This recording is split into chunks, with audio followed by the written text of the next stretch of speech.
Hello বন্ধুরা, welcome to just sports Bangla. আশা করি তোমরা সবাই ভালো আছো, আমিও ভালো আছি। আজ মেনলি আলোচনা করব কলকাতা নাইট রাইডার্সের সব থেকে মেন প্লেয়ার আন্দ্রে রাসেল, অর্থাৎ মার্সেল রাসেল। তাকে নিয়ে কিছু আপডেট আসছে, বড় সোর্স থেকে একটা আপডেট আসলে এই মুহূর্তে, সেটা নিয়েই কিন্তু এই ভিডিওটায় আলোচনা করব। তো যারা কলকাতার ড্যাড ফ্যান আছো তার জন্য কিন্তু ভিডিওটা কিন্তু প্রচুর ইন্টারেস্টিং হতে চলেছে। আর যারা আন্দ্রে রাসেলের ফ্যান আছো, পাগল ফ্যান আছো, তার জন্য ভিডিওটা হয়তো খুব খারাপ সংবাদ হতে পারে। ঠিক আছে, তো আর দেরি না করে মূল টপিক্সে যাওয়ার আগে একটাই তোমাদের কাছে আমার রিকোয়েস্ট, বারবার যেটা বলি, যে অবশ্যই যদি তোমরা আমার চ্যানেলে নতুন আসো তাহলে প্লিজ জাস্ট স্পোর্টস বাংলা চ্যানেলটা সাবস্ক্রাইব করবে অবশ্যই।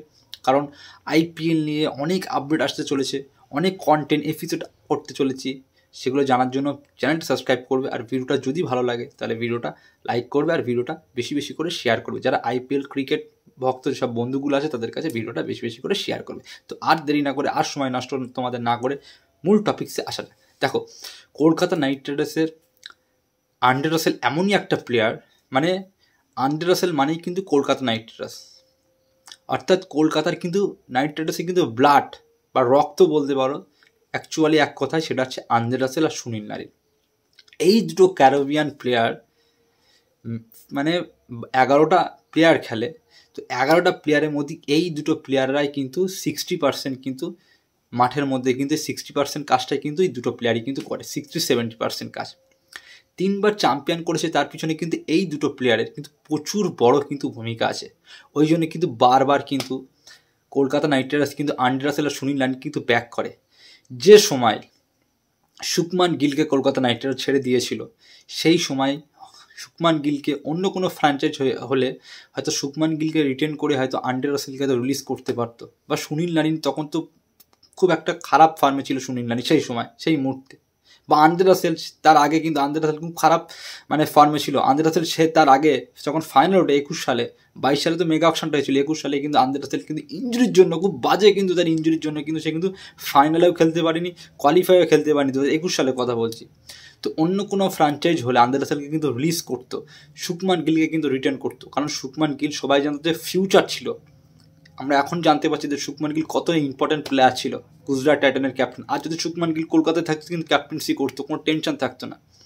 তো সেই শুভমান গিলকে রিলিজ করে কিন্তু আন্দ্রে রাসেলের খারাপ সিচুয়েশনের পরেও কিন্তু তাকে কিন্তু রিটেন করেছিল কলকাতা। তার মানে এটা বুঝতে হবে যে কলকাতার ম্যানেজমেন্ট বা ওনার আন্দ্রে রাসেলকে কিন্তু প্রচুর ভালোবাসে, বা আন্দ্রে রাসেলও কিন্তু ভালোবাসে। কারণ আন্দ্রে রাসেলকে কিন্তু প্রচুর বড় বড় আইপিএল ফ্র্যাঞ্চাইজ কিন্তু বড় অফার দিয়েছিল যে তুমি কলকাতা থেকে রিলিজ হয়ে যাও, অকশনে আসো, আমরা তোমাকে উপরে কিন্তু প্রচুর টাকা বিট করব, বা পিছন দিক থেকে আমরা তোমাকে অনেক কিছু দেবো। কিন্তু আন্দ্রে রাসেল একটা কথাই বলে যে আই অ্যাম কেকেআর বয়। এই এই কথাটা কিন্তু 3-4বার কিন্তু সে কিন্তু ইউজ করে। তার মানে এতটাই কলকাতাকে সে ভালোবাসে যে সে কলকাতা ছাড়াই কিন্তু অন্য কোনো ফ্র্যাঞ্চাইজে কিন্তু খেলবে না, এটাই আমরা জানি। তো সেই আন্দ্রে রাসেলকে নিয়ে কিন্তু একটা বড় আপডেট কিছুদিন আগে অস্ট্রেলিয়া ভার্সেস মেবি কার সঙ্গে একটা খেলা ছিল, অস্ট্রেলিয়া ভার্সেস মানে ইংল্যান্ড, মেবি হয়তো T20 সিরিজটা ছিল, তার ফার্স্ট ম্যাচের পরে কিন্তু আন্দ্রে রাসেল কিন্তু ইঞ্জুরির জন্য কিন্তু ম্যাচ থেকে কিন্তু বাইরে চলে যায়। তো তারপর থেকে কিন্তু আন্দ্রে রাসেলের নিয়ে কিন্তু কোনো কিন্তু আপডেট ছিল না। যে আপডেটটা আসছে যে কলকাতা নাইট রাইডার্সের হয়ে কিন্তু যে আইপিএল 2025 যে 14টা ম্যাচে কিন্তু আন্দ্রে রাসেল নাও কিন্তু খেলতে পারে। দুঃখের খবর হতে পারে এটা, বাট এটাও হতে পারে যে আন্দ্রে 14টা ম্যাচ নাও খেলতে পারে, কারণ আন্দ্রে রাসেল কিন্তু ফুল ফিট এইমাত্র যে আপডেটটা এখনও নেই, 50% কিন্তু আন্দ্রে রাসেল কিন্তু ইঞ্জুরি কিন্তু এখনও আছে, সে কিন্তু রিকভার করতে পারেনি।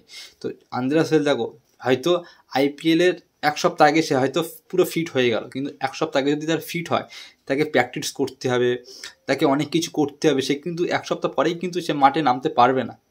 তো সেই ক্ষেত্রে কিন্তু আন্দ্রে রাসেল হয়তো মেবি আইপিএলে প্রথম শুরু থেকে 4-5টা ম্যাচ হয়তো মিস করতে পারে। সেরকমই বড় আপডেট আসছে যে আন্দ্রে রাসেল কিন্তু কলকাতার হয়ে কিন্তু আমরা কিন্তু 14টা ম্যাচ নাও দেখতে পারি, সেটার চান্স কিন্তু 90% আছে। 4টে 5টা 6টা ম্যাচ কিন্তু আন্দ্রে রাসেলকে আমরা মিস করতে পারি। ওই জন্য কলকাতা নাইট রাইডার্স কিন্তু তারা কিন্তু ব্যাকআপ হিসেবে কিন্তু বুদ্ধিমত্তার সঙ্গে কিন্তু রবমান পয়েলকে কিন্তু নিয়েছে, কিন্তু অপশান থেকে লাইক টু লাইক রিপ্লেসমেন্ট হতে পারে। শুধু আন্দ্রে রাসেল ডেতে বল করতে পারে দারুণ, রবমান পয়েল কিন্তু সে বল করতে পারে, মিডিয়াম পেসার বল করতে পারে, সেও কিন্তু অলরাউন্ডার, বলার অলরাউন্ডার, ব্যাটিং অলরাউন্ডার। তো রবমান পয়েলকে কিন্তু আমরা বল করতে দেখি না। তো ওই জায়গাটায় কিন্তু প্রবলেমটা মেন হতে পারে। কিন্তু রহমান পল কিন্তু লাস্টে কিন্তু আন্দ্রে রাসেলের মতন কিন্তু বড় বড় 6-4 কিন্তু সেও কিন্তু মারার কিন্তু তার কিন্তু প্রচুর দক্ষতা আছে। কারণ রহমান পল কিন্তু এই সময় কিন্তু ওয়েস্ট ইন্ডিজের কিন্তু ক্যাপ্টেন T20 ফরম্যাটের, সেটা মাথায় রাখতে হবে।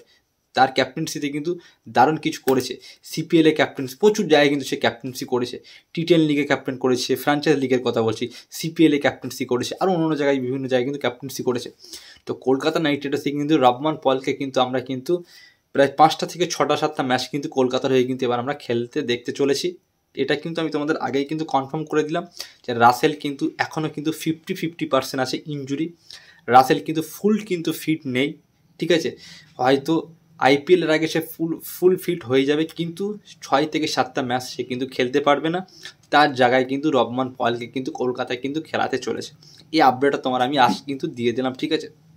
তো এই রকম আপডেট সবার আগে জানার জন্য জাস্ট স্পোর্টস বাংলা চ্যানেলটা সাবস্ক্রাইব করে রাখবে।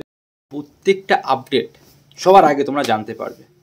তো ভিডিওটা এখানে আর শেষ করলাম। তো যাওয়ার আগে যারা প্রত্যেকে ভিডিওটা শেষ পর্যন্ত দেখেছো তাদের জন্য অসংখ্য ধন্যবাদ ভিডিওটা দেখার জন্য ধৈর্য ধরে, ঠিক আছে। আর যারা এখনও চ্যানেলটা সাবস্ক্রাইব করোনি প্লিজ চ্যানেলটা সাবস্ক্রাইব করবে, আর ভিডিওটা অবশ্যই লাইক করবে, আর ভিডিওটা বেশি বেশি করে শেয়ার করবে। তো এখানে শেষ করলাম, বাই।